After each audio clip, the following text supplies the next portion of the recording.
Hare Krishna. So this is a video where I'm going to demonstrate the proper finger technique and the hand position that you want to have when playing Mridanga and when practicing. It's very important, especially when you start out, to really focus on your hand position so that you build good habits, and then later on it will help you playing faster, playing longer, playing without pain, and just overall the quality of the sound will improve, your endurance will improve. So this is a very, very important thing to do. That's why when you're starting out and learning any mantra, you want to start by playing it very slowly and just focusing on the hand position and the technique. So the first sound that you're going to learn when learning Mridanga is a closed sound. So you can have two sounds on either side. You can either have an open sound or a closed sound. So the open sound, the fingers bounce off and you're mainly hitting the rim. And then closed sounds is where you're pressing the fingertips in. And it's the same principle on the big side. I'll show you that in a couple minutes. But the first sound that you learn is a closed sound. You're pressing your fingertips into the center of the drum head. The middle finger will be right in the center. And for most people, depending on the size of your hand, for most people, the bottom of the finger, of each finger, will be touching or hitting the rim over here. So it's going to be like this. And this sound often goes with the word te, or sometimes you might say da in the case of Hatsara number 6, or you might say even ta in the case. But generally it's te. That's the closed sound. And this you will learn in the first Hatsara mantra, te re keta. The second sound that you're going to learn is re. And re is played with the end part of the thumb. And you don't want to be hitting the bottom part, like you don't want to be hitting the rim with your thumb. You want to be hitting the center. Right in the center. And it's not going to be as loud as the other beats. But as you practice, it will get a little bit louder, and then when you play the mantra, you will definitely hear the sound. But don't be frustrated if it's not very loud in the beginning. So, re goes right in the center like this, and you'll turn your hand when you're playing the re. Re, re, re, re. So, with Hatsara number 1, it would be te, re, te, re. And this is something that you can practice. And now, when you start it out, slowly, it will be played closed. The re will be played closed, but as you speed up the mantra, it will start to become an open sound. So in the beginning, you play it closed, you press the thumb in, but then as you speed it up, with te re keta, it will speed up.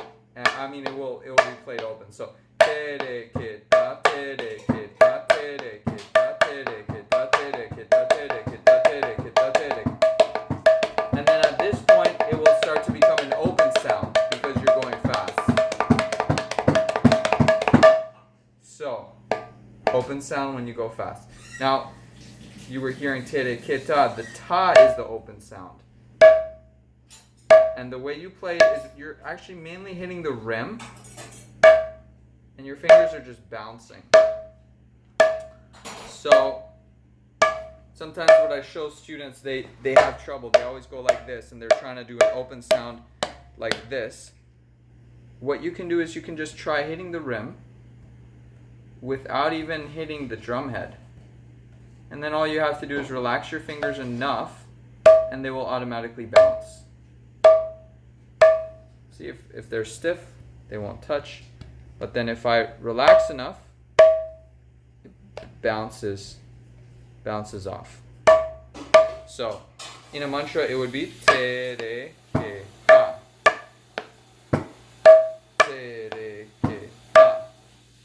And then afterwards, you'll learn many other mantras where you use the open sound. Okay, so now after we've learned that, we will move on to the big side. So in the case of Hatsada number 1, the closed sound, the word you will use, the bowl, will be K. K-H-E.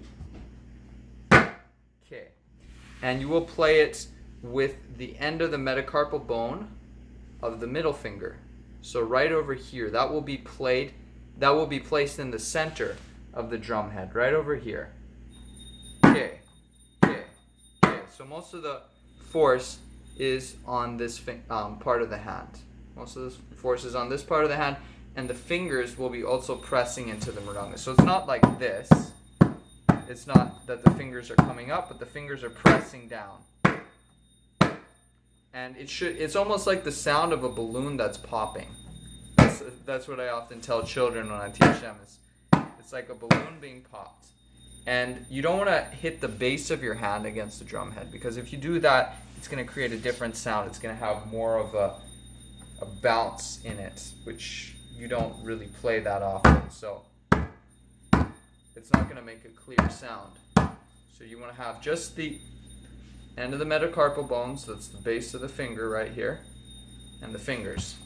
K, K, K. Now you will see other people, they do different styles. Like if you watch Madhava Prabhu play, sometimes he does it like this, but sometimes you'll see him do it with his fingertips like that. Now that's just for an effect. You can create different sounds, or maybe if your hand is hurting here, you can use your fingertips. And then later you might hear other ways of playing the closed sound like this, or bhajan style like this, or even like this. That's advanced stuff, so you don't want to worry about that in the beginning. You want to focus just on this, the first style, the traditional way to play the closed sound.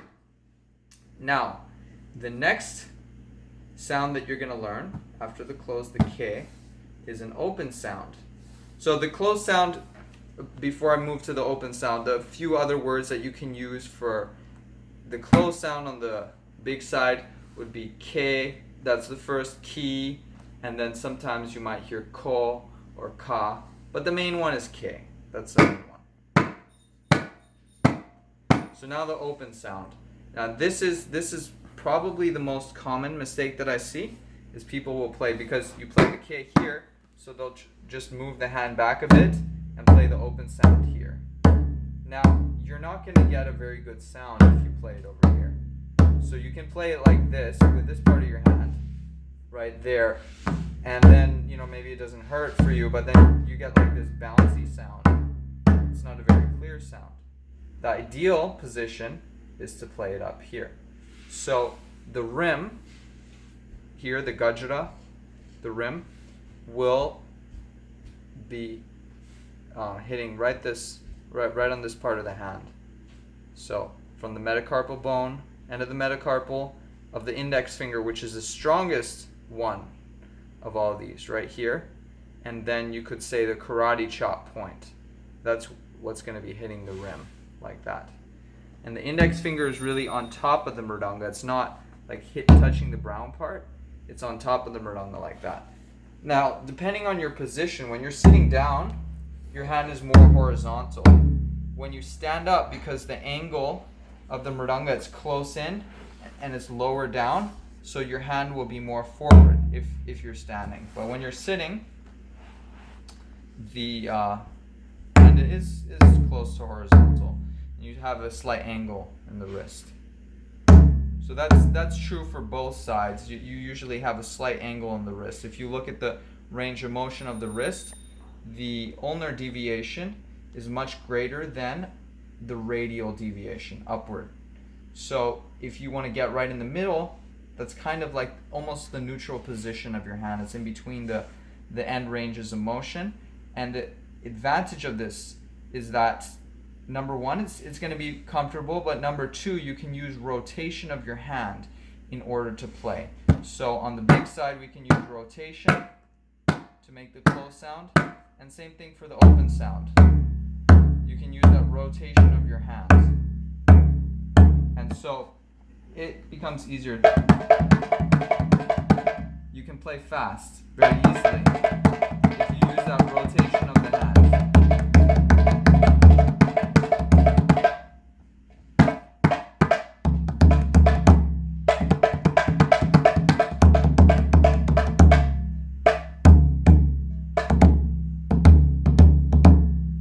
notation that's going to help you play fast without using a lot of energy.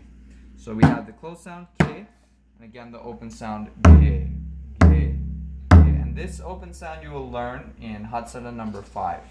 So that would be Te Re Gin Na, De Re Gin Na, De Re Gin Na, Te Re Ge. So you learn the open sound and the closed sound. Now we're going to go back to the small side. So these are the basic techniques, the basic finger positions, hand positions for the Hatsara mantras, Hasta Sadhana, hand practice mantras, and also for Hatuti mantras.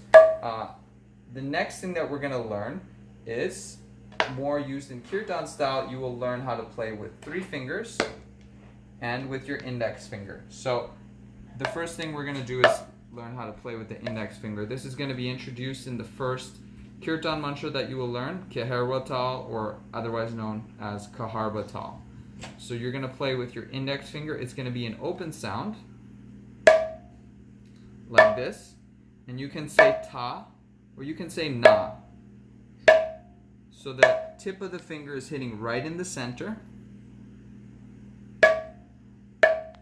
And for most people, depending on the length of your finger, for most people, the bottom portion of the finger will be hitting on the rim, right here. So it's not the knuckle, it's not this part, but it's right there. And that's a comfortable position of the finger to be striking on the rim. And the other fingers, the other 3 fingers, will kind of be moving away, so it's almost like a whipping action of the finger. This will be used in the Kirtan mantra, Dhagi Te Te Dhage Dina. Now, the next thing that you might have seen in that mantra is that you use 3 fingers. And in the case of this mantra, you will play the 3 fingers closed. So again, you can have open sounds, closed sounds, and then open sound or closed sound. So in the first Kirtan mantra you learn, you will be playing a closed sound with 3 fingers. The tips of the fingers will be in the center. A common pitfall would be to play the index finger on the top and the 3 fingers on the bottom, because maybe it's a little faster and easier. But you want to hit the center, because when you get the center, you get the maximum amount of vibration from your drum head, and so you'll get the maximum volume with the least amount of effort. So index finger, 3 fingers. Now with this Kirtan mantra, Dha Gi Te Te Dha Ge Dina. Dha Gi Te Te Dha Ge Dina. Dha Gi Te Te Dha Ge Dina. Tere kita dha, tere kita dha, tere kita dha Gi Te Te Dha Ge Dina.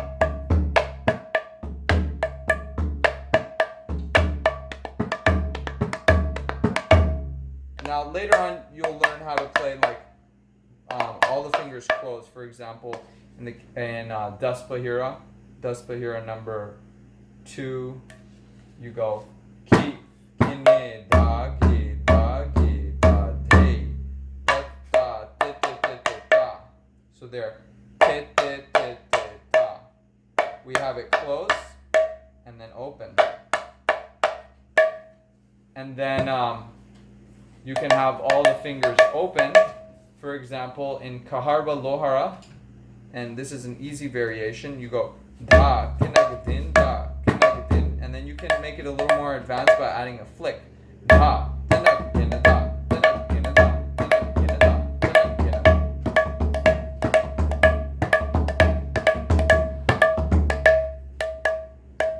So you're playing it open. So again, with this Kirtan mantra, da, kinagadin, da.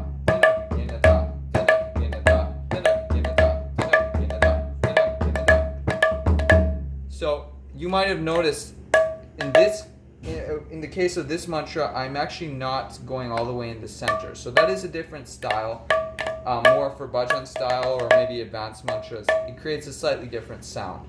But in the beginning, you want to be going in the center, right in the center. So I'll do this mantra again, but with the tips of my fingers in the center.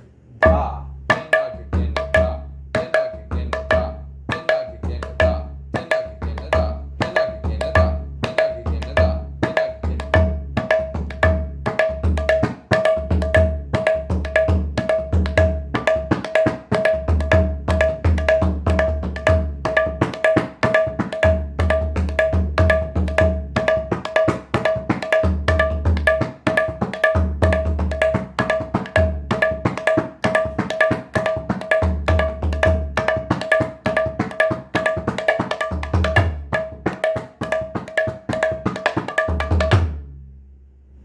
Okay, thank you very much. So I hope you found this helpful.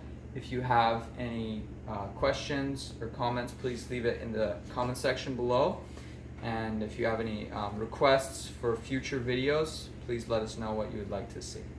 All right, I hope you found this helpful. Thank you. Hare Krishna.